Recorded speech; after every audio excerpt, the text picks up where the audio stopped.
کرولے باغ پہ ابھی پرسوں کی نیوز ہے، ایک بلڈنگ وہاں پہ گری، وہاں فرمان صاحب کرولا باغ پہ بلڈنگ گری، 17 مسلمان اس بلڈنگ کے نیچے شہید ہو گئے۔ 17 مسلمان دہلی کے اندر، پرسوں کی بات ہے۔ یہ بات میں نے کیوں بتائی آپ کو، اس کا ریزن کیا ہے بتاؤں میں آپ کو؟ اس میں اکثر مسلمان تھے۔ کسی بھائی نے سوچا ہوگا کہ میں اپنا گھر چھوڑ کے آیا ہوں، اپنا علاقہ چھوڑ کے آیا ہوں، دہلی میں کمانے کے لیے آیا ہوں۔ کسی بیٹے کے اندر یہ ہوگی کہ میں اپنی ماں کے سارے ارمان پورے کروں گا، کسی بیٹے کی خواہش یہ ہوگی میں اپنی ماں کو عمرہ کراؤں گا، کسی فرزند کی خواہش یہ ہوگی میں اپنے ماں باپ کو حج کراؤں گا، کسی بھائی کی خواہش وہ دہلی میں جو کام کر رہا ہوگا کہ میں اپنی بہن کے ہاتھ پیلے کروں گا، کسی بھائی کی خواہش یہ ہوگی میں اپنی بہن کی ڈولی بہت عزتوں کے ساتھ اٹھاؤں گا۔ لیکن ان کے دلوں میں کیا کیا تمنائیں ہوں گے کہ آگے چل کے ہمیں بزنس بڑھانا ہے، ہمیں بڑی بڑی گاڑیاں خریدنی ہے، کیا کیا تمنائیں تھی۔ لیکن جب موت آئی ہے ان کی جو سانسیں جو ہے وہ ہوا بن کے موتی میں بکھر گئی ہے۔ اللہ اکبر کبیرہ، موتی بن کے وہ ہوا میں بکھر گئے ہیں اور ان کی موت آ گئی ہے۔ جب موت آتی ہے ایک لمحے کا بھی وقت نہیں ملتا ہے، ایک سیکنڈ کا بھی وقت نہیں ملتا ہے۔ تمہارے دلوں میں کیا کیا خواہشیں ہوں گی، کیا کیا آرزویں ہوں گی۔ اس لیے میرے بھائی تمہارا اٹھنے والا قدم بتاتا ہے کہ تمہیں کچھ نہیں معلوم کہ اٹھنے والا قدم کہاں پر ہے۔ ڈوبتا ہوا سورج روزانہ خبریں دیتا ہے کہ ایک دن تم بھی ڈوبنے والے ہو۔ یہ سڑکوں کے کنارے آبادیوں میں قبرستان نظر آتے ہیں، یہ تمہیں بتاتے ہیں کہ تم مٹی کا رزق بننے والے ہو۔ اللہ اکبر کبیرہ، پھر اللہ کی نافرمانی کس منہ سے کرتے ہو، پھر رسول اللہ کے خلاف کیوں جاتے ہو، آقا کا دل کیوں دکھاتے ہو، مسجد کو کیوں اجاڑتے ہو، جلسے کو کیوں اجاڑتے ہو، مدرسے کو کیوں اجاڑتے ہو، امام کا احترام کیوں نہیں کرتے ہو، آل رسول کی نگاہوں کا سامنے احترام کیوں نہیں لاتے ہو۔ میرے بھائیو وقت مختصر ہے، نہ جانے کب موت کا فرشتہ آ جائے، صبح ہوتی ہے شام ہوتی ہے، یوں ہی زندگی تمام ہوتی ہے، مرتے جاتے ہزاروں آدمی، عاقل و نادان آخر موت ہے۔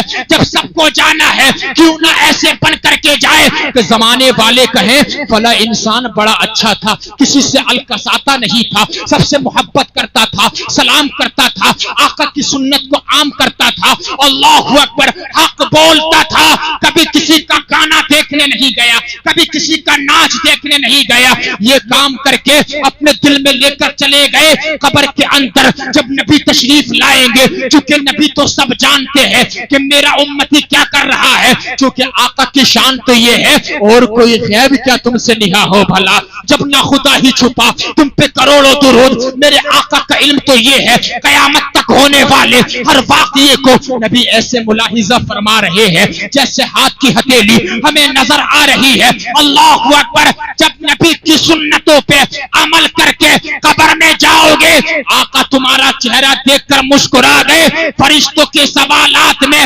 آسانی ہو جائے گی اور تا قیام قیامات تم ایسے سو گے کہ تمہیں کوئی تکلیف وہاں سے گزر بھی نہیں سکتی ہے۔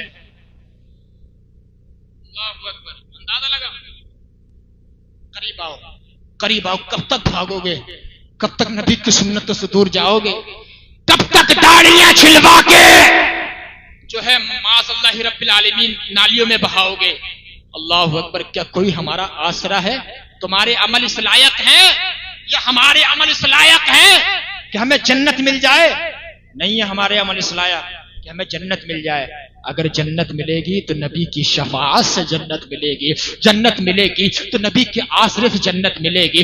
بتاؤ ذرا، قسم خدا کی ہم تو مالی طور پہ بھی کمزور ہیں، ہم تو جو ہے حکومت کے طور پہ بھی کمزور ہیں، ہمارے پاس بظاہر کچھ نہیں ہے۔